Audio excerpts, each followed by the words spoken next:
നമ്മുടെ ജീവിതത്തിൽ അത്ഭുതങ്ങൾ നടക്കണമെന്ന് നിങ്ങൾ ആഗ്രഹിക്കുന്നുണ്ടോ?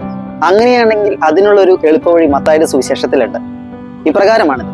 ഒരു ശതാധിപൻ ഈശോയുടെ അടുത്ത് വന്നിട്ട് പറയുകയാണ്, എന്റെ ഭൃത്യൻ രോഗബാധിതനാണ്, അവനെ സുഖപ്പെടുത്തണം. ഈശോ ശതാധിപനോട് പറയും, ഞാൻ നിന്റെ ഭവനത്തിലേക്ക് വന്ന് സുഖപ്പെടുത്താം. ശതാധിപൻ പറയുന്നത്, വേണ്ട, അങ്ങ് വരരുത്. കാരണം എന്റെ ഭവനത്തിലേക്ക് അങ്ങ് വരാനുള്ള യോഗ്യത എനിക്കില്ല.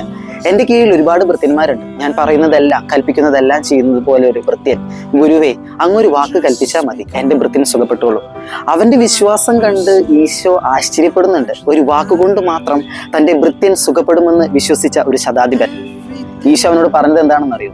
നിന്റെ വിശ്വാസം പോലെ, നീ വിശ്വസിച്ചതുപോലെ ഭവിക്കട്ടെ. അപ്പോൾ തന്നെ ഭൃത്യൻ സുഖം പ്രാപിച്ചു. നമ്മുടെ ജീവിതത്തിൽ അത്ഭുതം നടക്കണമെന്ന് നിങ്ങൾ ആഗ്രഹിക്കുന്നുണ്ടോ? എളുപ്പവഴി ഇതാണ്. നമ്മൾ എന്ത് വിശ്വസിക്കുന്നുവോ ആ വിശ്വാസമാണ് ദൈവം നമുക്ക് നടത്തി തരുന്നത്.